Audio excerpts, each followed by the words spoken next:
es día de hacer flotar el hacha. Amén. Diga conmigo, voy a hacer flotar mi hacha. Aleluya. Dígalo fuerte y créalo, voy a hacer flotar mi hacha.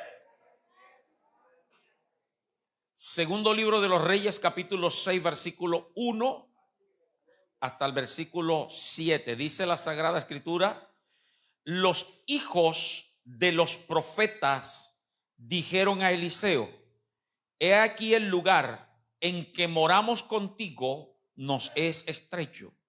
Vamos ahora al Jordán y tomemos de allí cada uno una viga y hagamos allí lugar en que habitemos. Y él dijo: andad. En otras palabras, vayan. Y dijo uno: te rogamos que vengas con nosotros. Y él respondió: yo iré. Se fue pues con ellos, y cuando llegaron al Jordán cortaron la madera. Y aconteció que mientras uno derribaba un árbol, se le cayó el hacha en el agua, en el río, y gritó diciendo: ¡ah, Señor mío, tremendo lío, me la habían prestado! Yo siempre he dicho que uno debe cuidar más lo ajeno que lo propio. Era prestada. Versículo 6, el varón de Dios preguntó: ¿dónde cayó? Y él le mostró el lugar. Entonces cortó él un palo y lo echó allí e hizo flotar el hierro. Y dijo: tómalo. Y él extendió la mano. ¿Y qué hizo? Y lo tomó. Permítame volver a leerlo por segunda vez. Versículo 1 nuevamente. Quiero que usted trate de grabarse y retener toda la historia, los que ya la saben, recordarla. Dice el versículo 1 de Segundo de Reyes 6: los hijos de los profetas dijeron a Eliseo: he aquí el lugar en que moramos contigo nos es ¿qué? Nos es ¿qué? Estrecho. Vamos ahora al Jordán y tomemos de allí cada uno una ¿qué? Una ¿qué? Viga. Vaya subrayando esas palabras donde hacemos énfasis: estrecho, viga. Y hagamos allí lugar en que habitemos. Y el profeta dijo: vayan. Y uno dijo: te rogamos que ¿qué? Que vengas con nosotros. Y él respondió: yo iré. Se fue pues con ellos, y cuando llegaron al Jordán cortaron la madera. Y aconteció que mientras uno derribaba un árbol, se le cayó el hacha en el agua, y gritó diciendo: ¡ah, Señor mío! Era prestada. El varón de Dios preguntó: ¿dónde cayó? Y él le mostró el lugar. Entonces cortó él un palo y lo echó allí e hizo ¿qué? Flotar ¿qué cosa? Léalo como está ahí. ¿Flotar qué? El hierro, no el hacha, el hierro. Sabemos que era el hacha, pero la Biblia hace énfasis en de qué era el hacha. Hierro. Aleluya. ¿Cuántos dan gloria al Señor? Versículo 7. Y dijo: tómalo. Y él extendió la mano y lo tomó. Hice énfasis en algunas palabras que son de mucha enseñanza para nosotros en este milagro tan extraordinario. Y la primera enseñanza que extraigo es que usted y yo deberíamos o debemos tener el entendimiento que tenían los hijos de los profetas. Repito, deberíamos tener el entendimiento, la claridad que tenían los hijos de los profetas. Aunque era mucho el entendimiento, quiero hacer énfasis en una sola cosa que usted y yo debemos tener claro y entendido. Pero antes de explicarte qué era ese entendimiento que debemos tener, quiero recordarles quiénes eran los hijos de los profetas. No eran hijos físicos o biológicos, eran discípulos de los profetas. Era una escuela de profetas que se habían formado, donde los estudiantes, los discípulos, llamaban a los profetas que eran los maestros su papá. Esa es la razón por la cual cuando Elías se fue en un torbellino, que el Señor lo levantó, Eliseo clamó y dijo: Padre mío, carro de Israel, carro de fuego. No se estaba refiriendo a Dios, sino al varón de Dios, a Elías.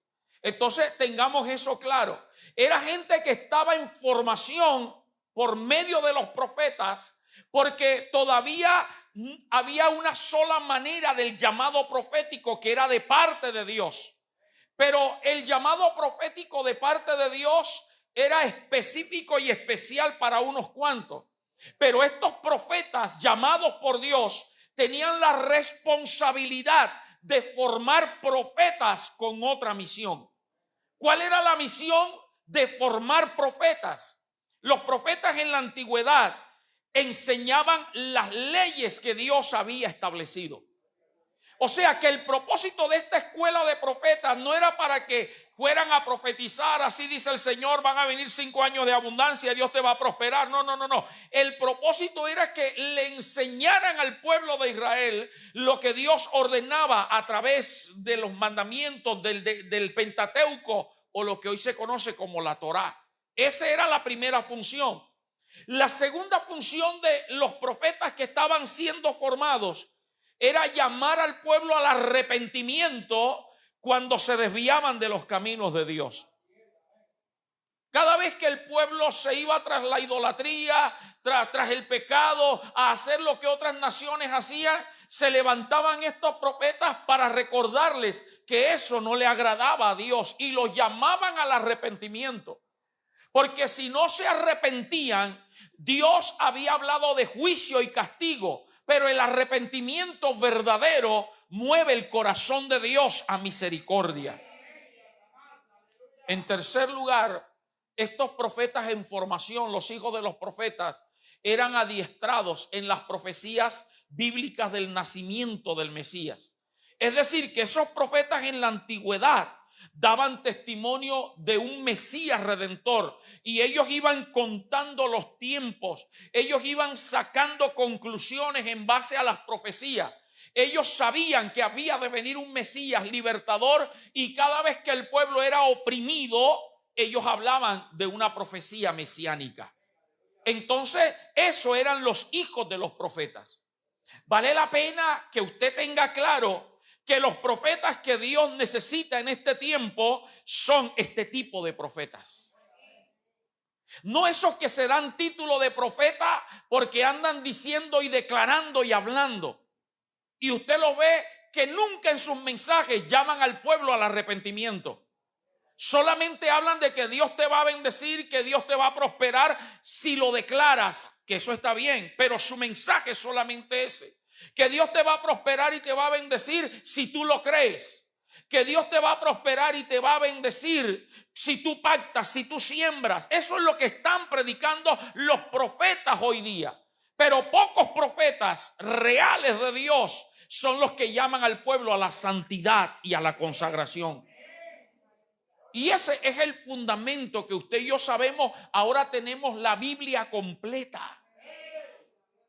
En el Antiguo Testamento no había una Biblia. Estaba el Pentateuco, estaban los escritos de los profetas que iban muriendo, pero no había un compendio como el que nosotros tenemos. Y ciertamente este compendio llamado Biblia, este libro sagrado, nos habla que lo que declaramos vendrá, que lo que oramos y creemos Dios lo va a hacer, pero también nos enseña que sin santidad nadie verá al Señor. Este libro sagrado nos enseña que debemos consagrarnos para Dios, que no podemos pretender vivir un evangelio liviano. Un evangelio donde yo le creo a Dios en lo que me conviene, yo hago lo que me conviene según la Biblia, pero donde Dios me exige, eso lo echo a un lado. Hermano, estamos viviendo tiempos difíciles. Yo creo que la venida de Cristo está más cerca que nunca. No es tiempo de estar jugando, de estar perdiendo el tiempo, permítame la redundancia. Las profecías bíblicas se están cumpliendo. Estamos oyendo de cómo hay carestía, como los países se están declarando en crisis. Estados Unidos se declaró en crisis ayer, antes de ayer. Esto va de mal en peor, hermano. Y como decía, no es que va a haber escasez de alimento o no va a haber alimento, más bien. Lo que pasa es que la carestía de los alimentos va a hacer que unos cuantos tengan el privilegio de comer lo que comían antes. Y los que no tienen los recursos se van a empobrecer más.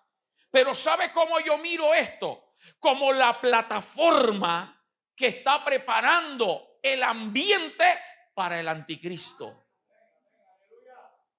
¿Qué es el anticristo? Alguien que va a traer la solución al mundo entero.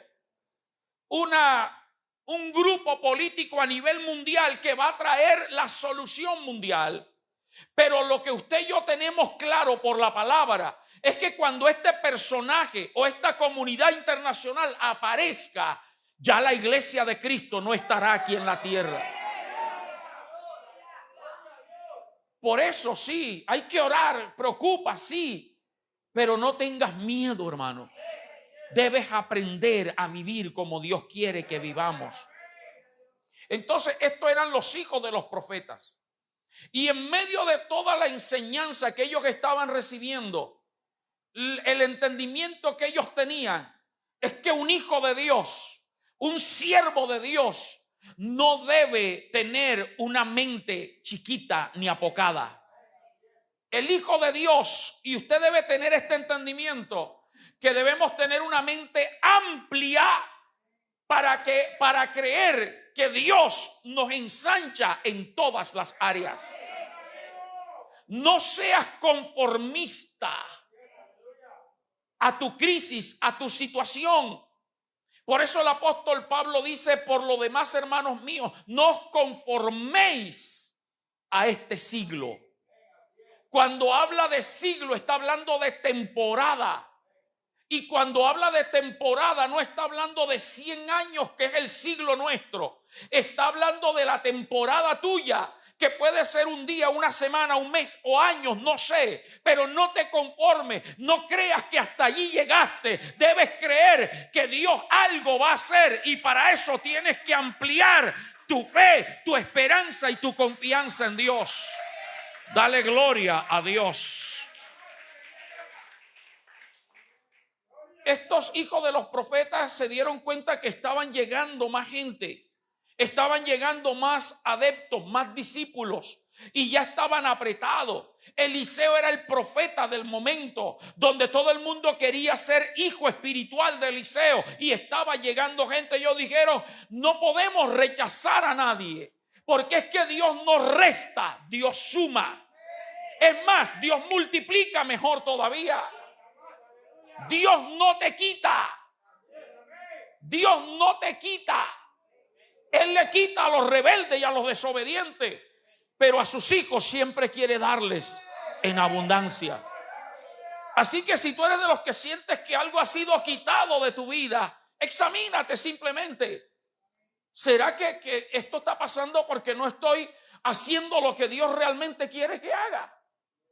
Porque, ojo, pecado no es solamente hacer cosas malas. Pecado es dejar de hacer lo bueno. La Biblia dice que el que sabe hacer lo bueno y no lo hace, ¿qué? Le es contado por pecado. Y hay gente a la que Dios llama al ministerio, llama al servicio, los llama para que sirvan a Dios, y entonces no lo están haciendo. Y eso también se llama pecado. Y por eso Dios a veces permite que te sean quitadas cosas, para que entonces tú reacciones y te des cuenta que Dios no te necesita en ese lugar, sino que necesita en otro lugar. Pero retomo, el entendimiento de estos hijos de los profetas era que necesitaban una escuela más amplia, un lugar más amplio. Hermano, debemos empezar a preparar nuestra alma. Escúchame, yo soy de los que creo que toda bendición material depende de lo espiritual. Tú no puedes esperar ni pretender que Dios te sobreabunde materialmente si no hay una sobreabundancia espiritual. La Biblia es clara cuando dice: deseo que tú seas prosperado en todas las cosas y que tengas salud, pero así como prospera tu alma. Entonces es necesario que empieces a desalojar de tu alma cosas que no le agradan a Dios, empieces a ampliar tu capacidad espiritual para que Dios te llene más, para que Dios pueda darte lo material. Porque la palabra de Dios nos habla acerca de la parábola de los talentos. Usted la sabe. A uno le dio ¿cuántos talentos? 1. A otro le dio 2 y a otro 5. Y dice: a cada uno según su capacidad. No es que Dios haga acepción de personas. No es que Dios quiera más a unos que a otros. Ay, aquel parece que Dios lo quiere más porque lo bendice. No, es que se tiene más capacidad. Y eso se aplica aún para lo administrativo, para el dinero y para tu familia y para todos tus proyectos. Pero lo fundamental es lo espiritual. Amén. Entonces, hermano, Dios no quita, Dios no resta, Dios suma, Dios multiplica. Y esto lo hace en todas las áreas. Por eso los hijos de Dios debemos buscar la visión de Dios. ¿Cuál es la visión de Dios? Primeramente para tu vida. Amplíala para tu vida. Sé que tú tienes tus planes, tus proyectos, tus sueños. De pronto Dios a todos no nos llamó, no los llamó para pastores, pero para algo te llamó. Wow, 4 lo creyeron. Porque Él fue el que te conoció en el vientre de tu madre y Él te llamó. A Jeremías lo dio por profeta a las naciones, pero a ti te dio para que seas ama de casa. A algunas. Pero como ama de casa debes tener una visión en tu hogar. De pronto Dios te llamó para ser empleado, te escogió para eso, pero en esa empresa donde laboras, Dios te dio una visión, tiene un propósito. Dios te dio una empresa, Dios te dio una profesión, Dios permitió que llegaras allá. Señor, ¿cuál es la visión para la cual me has traído hasta aquí? Pero muchos se han acomodado en el espacio reducido de la visión. No sé si me estoy haciendo entender. Renuncia a tus sueños y dile: Señor, quiero adoptar los tuyos. A mí me tocó, porque fui llamado a pastor, me tocó renunciar a mis sueños, peleé con Dios, renunciar a mi profesión. Pero hoy puedo decir, como lo predicaba el día miércoles a través de una plataforma que me invitaron, le decía: cuando Dios llama, hermano, hay que obedecer. Y hoy día, después de mi familia, lo que más amo es esto: pastorear y predicar la palabra de Dios.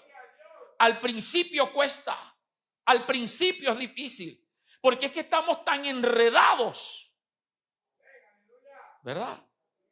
Haga de cuenta cuántos le han quitado hilos o pelos a una gallina en la pata. Por eso la Biblia es clara cuando dice: ninguno que milita se enreda en los negocios de la vida. No dice que no debe estar en los negocios de la vida. Una cosa es estar y otra es dejarse enredar. Y ese enredo hace que muchos, pudiendo estar aquí, no pueden porque están enredados. Ese enredo hace que tú no tengas tiempo para salir a evangelizar porque estás enredado. Toca al que está todo ahí y le: desenrédate.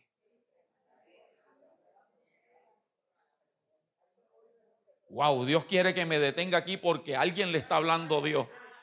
Toca al que está todo ahí y dile: a ti te están hablando. Si se lo dijeron, dígale: y a ti también. A ti te está hablando, que estás viendo. Están enredados, hermano. Y yo les he contado la ilustración, la anécdota, Rafael, Enicito. Ya no se permiten en los circos animales. Pero los que tuvimos la dicha de ir al circo y ver los elefantes, ¿cuántos tuvieron esa dicha? Antes de que empezara la función, dábamos un rodeo por ahí, veíamos a los elefantes haciendo así. Así se mantenían los elefantes. La historia dice que cuando están chiquiticos, los amarran con cadenas. Y cuando ellos quieren avanzar, la cadena los aguanta. Y se mantienen tratando de alar la cadena. A medida que van creciendo, le quitan cadena y le ponen cuerda. Pero los mantienen allí. Y cuando ya crecen, no les ponen nada, pero su mente, que aunque son unos animales grandotes, tienen un cerebro chiquito. Yo no estoy diciendo que usted tenga un cerebro chiquito, pero su mentalidad les hace creer que están amarrados y no avanza. Por eso es que usted ve cristianos que palabras como esta: Señor, ahora sí, Señor Padre, gracias, Señor, yo no quiero estancarme, yo quiero ampliar, y que se mantienen así. Y usted lo ve, ahora sí, y vuelven atrás otra vez. Pero diga: hoy voy a tener el entendimiento de los profetas. Pero para poder avanzar, hermano, para poder ampliar, tener la visión, nos lleva a la segunda enseñanza que traigo de esta historia, de este milagro. La segunda enseñanza es que debemos tener un fundamento firme. ¿Cuál es tu fundamento? ¿En qué está basada tu vida? Yo sé que si yo preguntara hoy, todo el mundo diría: en Cristo, porque a veces nos las tiramos de tan espirituales. Pero una cosa es la realidad, lo que tú manifiestas a través de tus hechos y tu diario vivir. Amén. Hasta aquí no he hablado nada del hacha ni del milagro, porque es que yo sí creo que hoy mi hacha va a flotar. Pero para eso tengo que tomar la historia. Usted y yo no somos de esos cristianos, y la iglesia le den, no somos de esos cristianos que sacamos los textos de contexto. Hay que coger el contexto y mira todo el proceso que ellos vivieron. Y para poder ampliar se necesita tener un buen fundamento. ¿Qué fue lo que ellos dijeron? El lugar en que estamos nos es estrecho. Vayamos al Jordán, al río Jordán, y cortemos unos palos, unas vigas. Es que la Biblia no tiene palabra por tenerla, hermano. Yo creo que aquí, hermano, después de un tiempo, el creyente de la iglesia le den que no sepa estudiar la Biblia, hay que ver cómo oramos, hermano. Porque los que tenemos años en esta iglesia, que fuimos formados por el pastor Napoleón, sabemos que él de una sola palabra duraba 1 hora predicando, de una sola palabrita de la Biblia. Nos enseñó a eso, a escudriñar, a escarbatar la palabra. Y si la Biblia dice que ellos dijeron: vayamos y cortemos vigas, y habla de que fue al Jordán, al río Jordán, algo importante debe haber allí. Amén. Y permítame recordarle, yo sé que usted sabe lo que es una viga. Las vigas son estructuras firmes que sostienen el peso de una estructura. Es decir, que para que la estructura pueda soportar el peso y usted ponerle una y otra y otro peso y otro peso y otro peso, necesita tener una buena viga de soporte. Y si es una edificación, la hermana de la que está construyendo, los que no sabemos de eso, que solamente nos dicen varilla de tanto por tanto, tantas varillas, tanto de cemento, de concreto, uno quisiera decirle al ingeniero, al arquitecto: y no podemos rebajarle una varilla. Claro, imagínense, mire las columnas esas de nuestro templo, y eso que ahora está para ahí, no se ve lo que está de aquel lado. Ahora tenemos cielos rasos, pero habían unas vigas de amarre. El que no sabe dice: ¿y por qué esa estructura, esa? Pero el arquitecto dijo que como iba a ser un salón y no iba a tener nada en la mitad, necesitaba buena columna y buena viga de amarre. Y los que no alcanzaron a conocer cómo es la plancha, los ladrillos no están así, sino que están así. Estructura. Es que eso es lo que sostiene, hermano.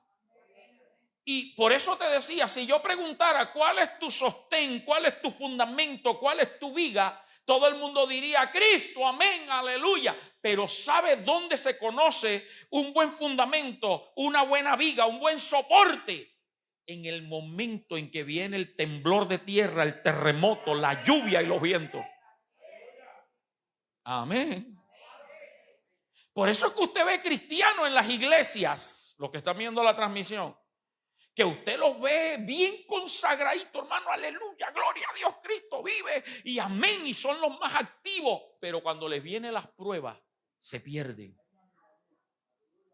¿Por qué? Porque su fundamento no era firme, no era fuerte. Tú quieres que Dios te amplíe la visión, te lleve más allá. Primero revisa tu fundamento. Primero revisa tu viga. ¿Qué es lo que está sosteniendo tu vida cristiana? Si tú no tienes un fundamento cristiano de verdad, el que debe ser, te vas a caer. Por eso la Biblia es clara y me adelanto un poquitico. Puesto los ojos en ¿quién? Hebreos 12:2. Puesto los ojos. Y mire que dice los ojos. No dice la mirada, los dos. Pero hay creyentes que son como el loro. Un ojo aquí y un ojo acá. Como Lalo y Paquita que tiene la hermana. Allá en el conjunto yo tengo dos que arman escándalo enfrente. ¿Cuántos han tenido loro? Yo tuve un loro. O los hemos visto por lo menos. Usted empieza a chiflarle, Merle, al loro. Y el loro te pone así. Tú ves que el ojo empieza a ponérsele como zanahoria. Dicen los que saben que está grabando, que está como que reteniendo. Pero no tenemos ni idea de lo que está haciendo con el otro ojo. Así hay cristianos, tienen un solo ojo puesto en Cristo. El otro, quién sabe dónde. Amén. Mi confianza está puesta en ti, papá. Pero también en mi familiar que me va a ayudar cuando yo necesite. Por eso te caes. Mi confianza está puesta en ti, pero también en el gobierno, en el político, en el jefe, en el otro, o aún en el pastor. Hay gente que está fundamentada en su pastor. Mi pastor dice mi pastor, y cuando Dios permite que el diablo toque al pastor y el pastor cae en pecado, se espurrundingan. O cuando se muere el pastor, ya no aceptan más pastor y el pastor muerto, enterrado, comido de gusano en el paraíso de Dios descansando, y ellos ya no aceptan más pastores. Es que mi único pastor fue aquel. Hermano, mi papá siempre me decía, hijo, la obra es de Dios. Descansa en Él. No te afanes, no te preocupes. Él verá ver lo que hace con su obra. Porque si tú te afanas, te mueres tú. La gente te llora por un par de días. Viene otro pastor y ni se acuerdan de ti. Eso es el que tiene el fundamento en Cristo. Gloria a Dios. Algunos aquí se acuerdan y conocieron al pastor Napoleón y cada vez que se los menciono, gloria a Dios. Pero ¿será que todos los días te acuerdas del pastor Napoleón?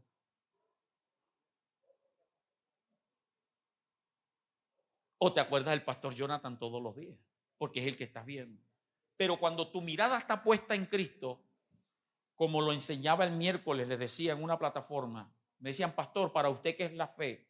Le di varias definiciones, le dije una y la principal es saber que aunque yo no vea a Dios, que aunque no lo sienta, yo sé que Él está conmigo. Eso es el fundamento, esa es la viga. ¿Qué está sosteniendo tu vida cristiana en primer lugar? ¿Qué está sosteniendo tu familia? ¿Sobre qué base está fundamentada tu familia? Y por eso hay familias que se destruyen siendo cristianas, se divorcian, se separan. Porque el fundamento de ellos es lo que yo siento y lo que yo quiero y lo que a mí me parece.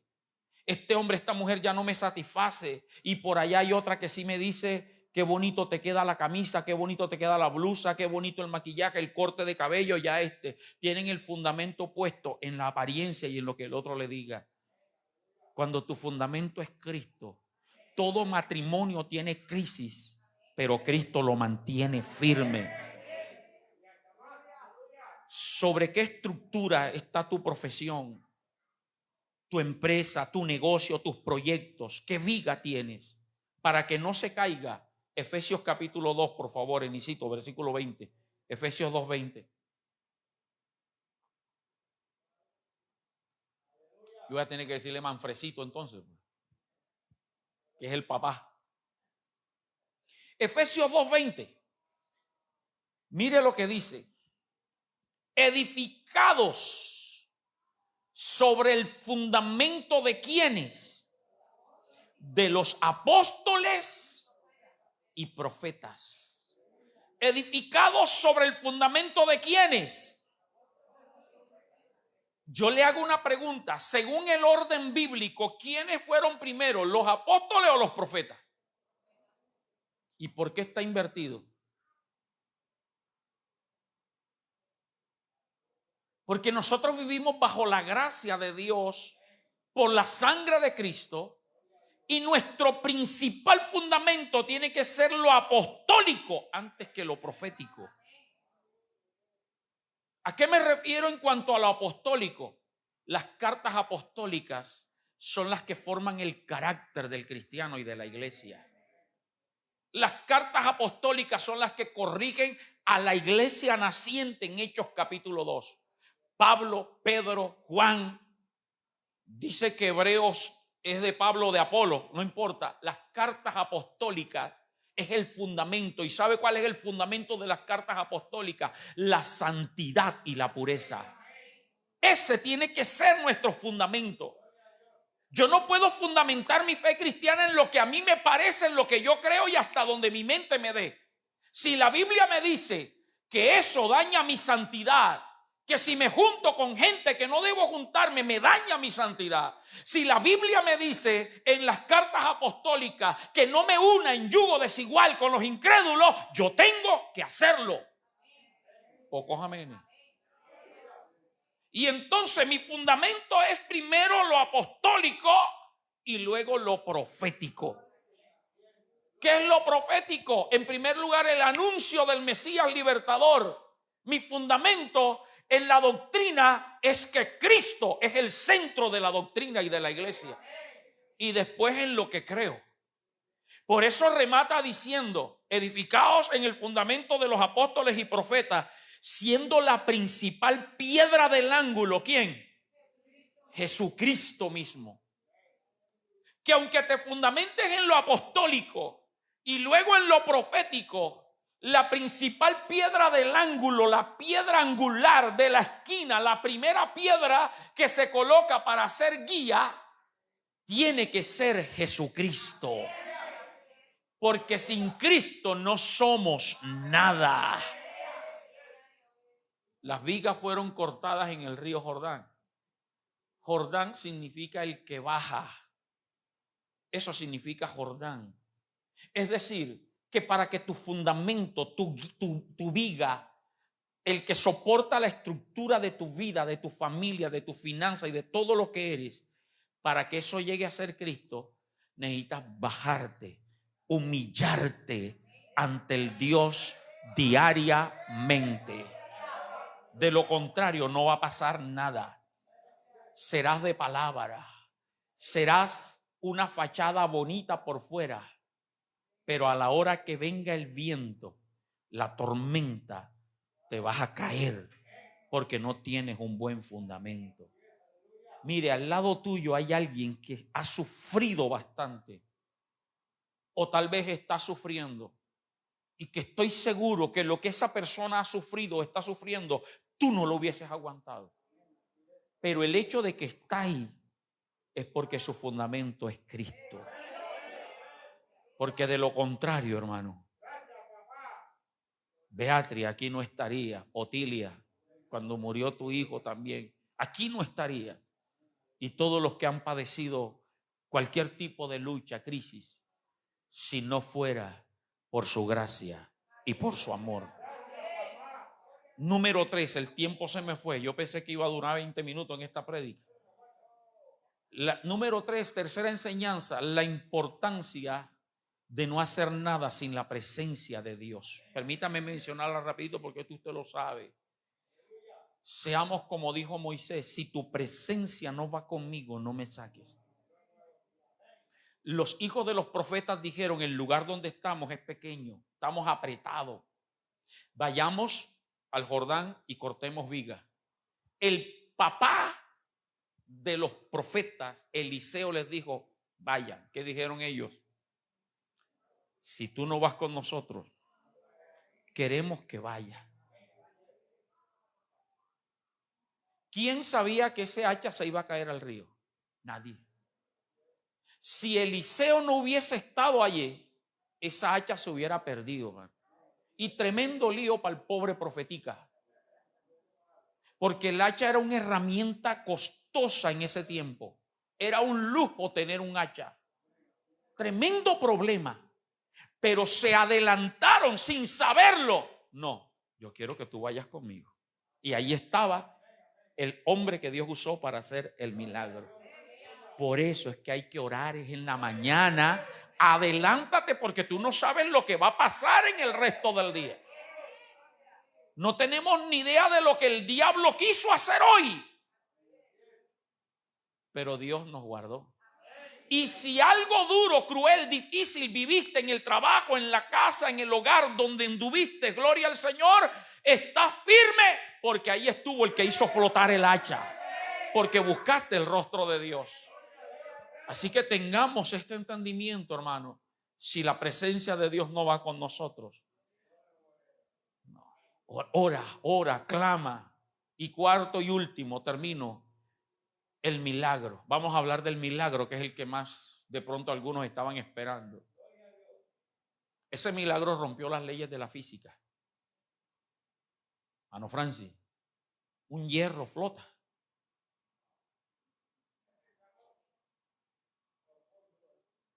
Cuando yo estudiaba esto, yo decía, pero los barcos son de hierro y flotan, ¿verdad? Pero para que un barco flote, mire, encontré muchas cosas. Yo no voy a ponerme a explicar porque me demoraría. Y de pronto ni yo sabría hacerme explicar, ni usted me entendería. Solo los que saben. Pero para que un barco flote, eso necesita una cantidad de factores, estudios, materiales, etcétera, elementos. Y es un proceso y lo prueban. Y después de un tiempo lo sueltan y flota. O sea, necesita estudios, materiales y tiempo para que pueda flotar un hierro. Esos barcos inmensos de contenedores que atraviesan el océano, necesita ciertos elementos, necesita estudio, necesita tiempo para desarrollarlo.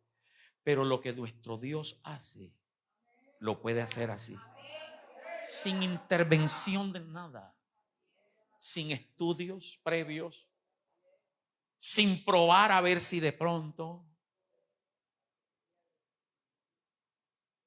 Porque aún el mismo milagro se sale de la lógica. ¿Qué fue lo que hizo Eliseo?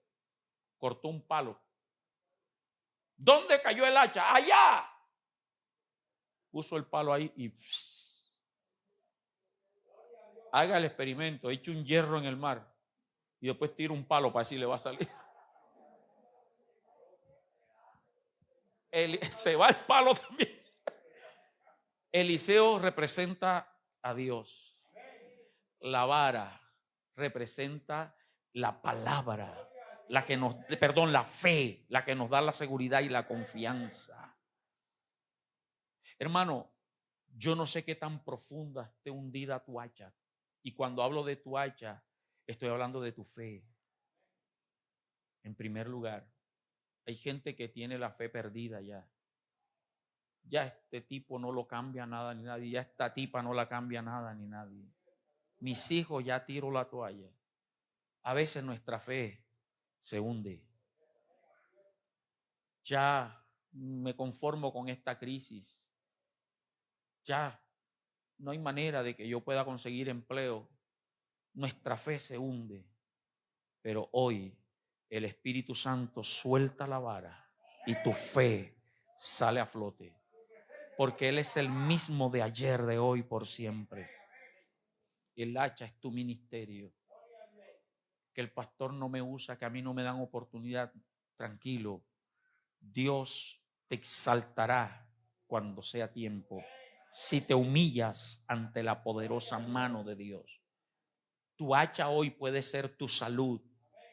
Estás enfermo, estás grave, hay diagnósticos complicados y se ha hundido tu fe, tu sanidad, pero hoy Dios la saca a flote. Tus finanzas, Dios las saca a flote. Y la salvación de tus seres queridos que caminaron con Dios y se apartaron, y el diablo los tiene metidos en el fondo del río, del mar, pero Dios los va a hacer flotar. Y los que nunca se han convertido y van de mal en peor, Dios lo va a sacar de donde esté.